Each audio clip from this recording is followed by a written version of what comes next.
En teología, hacemos una distinción entre la persona de Cristo y la obra de Cristo por varias razones, pero a pesar de que esa distinción es importante, nunca debemos permitir una separación porque la persona de Cristo está íntimamente conectada a su obra. Entendemos su obra en gran medida desde la perspectiva de aquel que hizo la obra. Visto a la inversa, la obra de Jesús revela mucho acerca de quién es Él. Por tanto, su persona y su obra pueden ser diferenciadas, pero nunca separadas. El apóstol Pablo resumió el alcance de la encarnación de Jesús cuando escribió, por lo cual dice, subiendo a lo alto, llevó cautiva la cautividad y dio dones a los hombres. Y eso que subió, ¿qué es? Sino que también había descendido primero a las partes más bajas de la tierra. El que descendió es el mismo que también subió por encima de todos los cielos para llenarlo todo. Entonces, el misterio de Jesús, que culminó con su ascensión a la gloria para su coronación como Señor de la creación, comenzó con su descenso. Él dejó su hogar en gloria con el Padre y el Espíritu, y vino a este mundo por medio de la encarnación. Del mismo modo, en la apertura de su epístola a los romanos, Pablo se identificó a sí mismo como un apóstol llamado por Dios y apartado por el Evangelio de Dios, que, según dijo, fue prometido antes por sus profetas en las Santas Escrituras acerca de su Hijo nuestro Señor Jesucristo, que era del linaje de David según la carne. Así Pablo comenzó su gran exposición del Evangelio y la obra de Cristo como una referencia a que Jesús nació como descendiente de David. Esta referencia al nacimiento de Jesús nos lleva de inmediato al concepto de la encarnación. Entonces, lo importante sobre el nacimiento de Cristo, aquello que celebramos en Navidad, no es tanto el nacimiento, sino la encarnación de Dios mismo.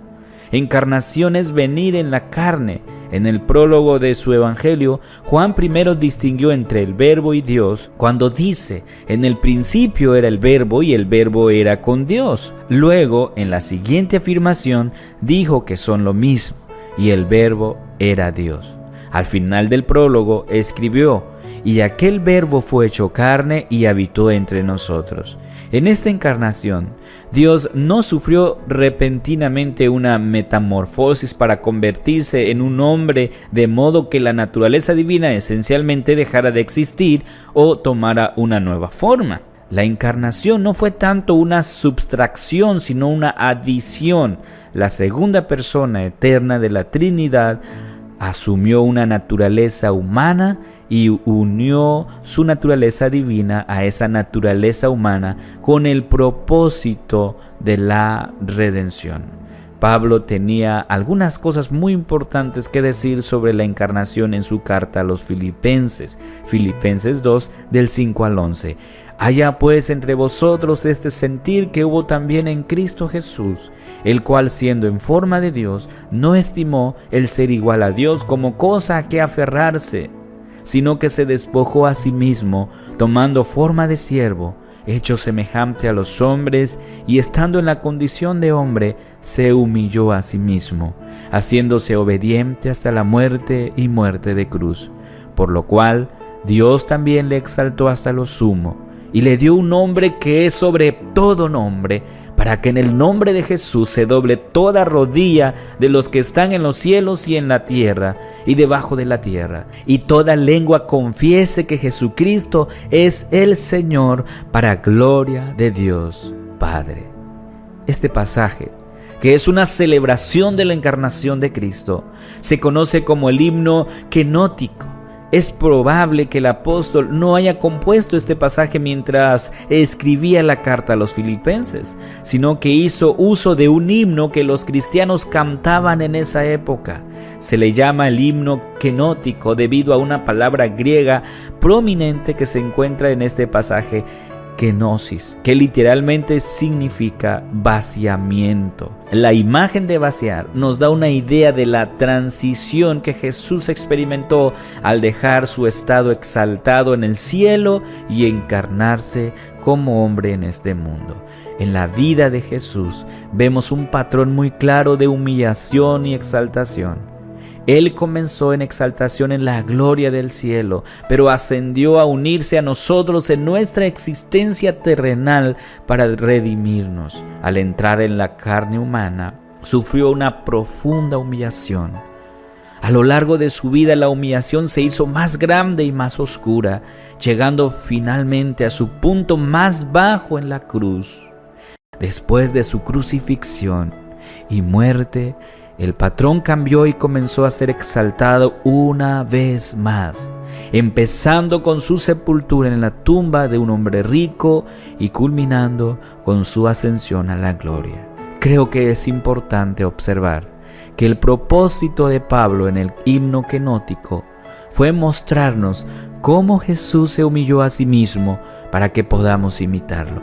Por eso Pablo comenzó declarando: haya pues entre vosotros este sentir que hubo también en Cristo Jesús. En otra parte, el apóstol nos dijo que debemos estar dispuestos a identificarnos con la humillación de Jesús si esperamos experimentar su exaltación. Incluso nuestro bautismo muestra humillación y exaltación. En el bautismo estamos mostrando la muerte de Jesús, pero también estamos mostrando su resurrección. Pablo afirmó que Cristo, siendo en forma de Dios, no estimó el ser igual a Dios como cosa a que aferrarse.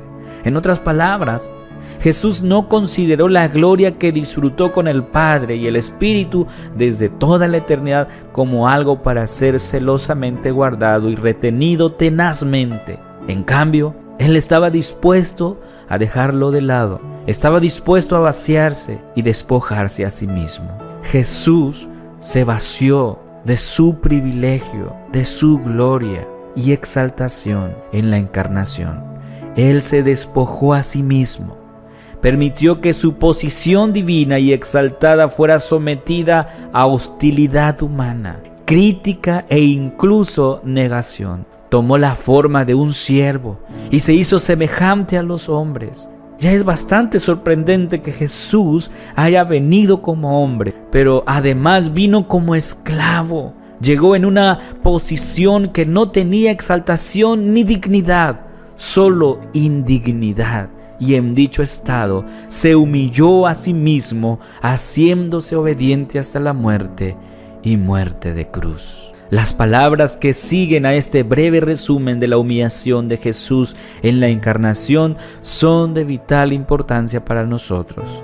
Pablo escribió: por lo cual Dios también le exaltó hasta lo sumo y le dio un nombre que es sobre todo nombre. En el aposento alto, la noche antes de su ejecución, cuando Jesús hizo su oración sacerdotal, una de sus peticiones fue que el Padre le devolviera la gloria que tenían juntos desde el principio. Él declaró: yo te he glorificado en la tierra, he acabado la obra que me diste que hiciese. Ahora pues, Padre, glorifícame tú al lado tuyo con aquella gloria que tuve contigo antes que el mundo fuese.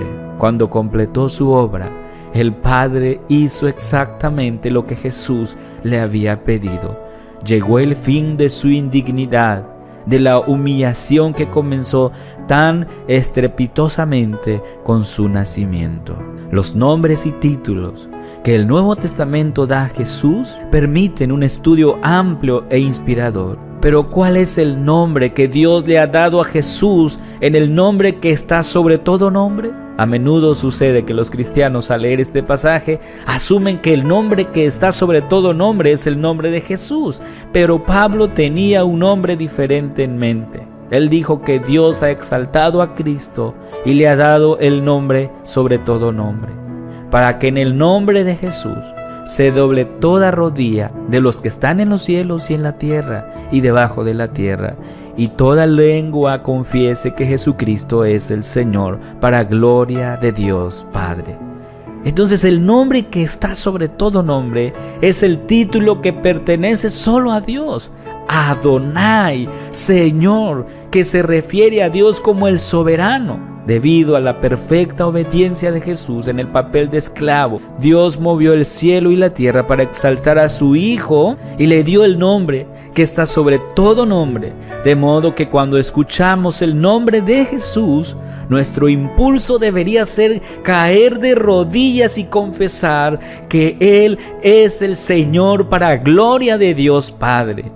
Cuando lo hacemos, cuando exaltamos a Cristo de esta manera, también exaltamos al Padre. Por lo tanto, el círculo se completa. Primero la exaltación, luego la humillación y finalmente la exaltación otra vez. A Cristo no solo se le dio la tarea de venir a morir el viernes, fue llamado a vivir toda una vida de humillación.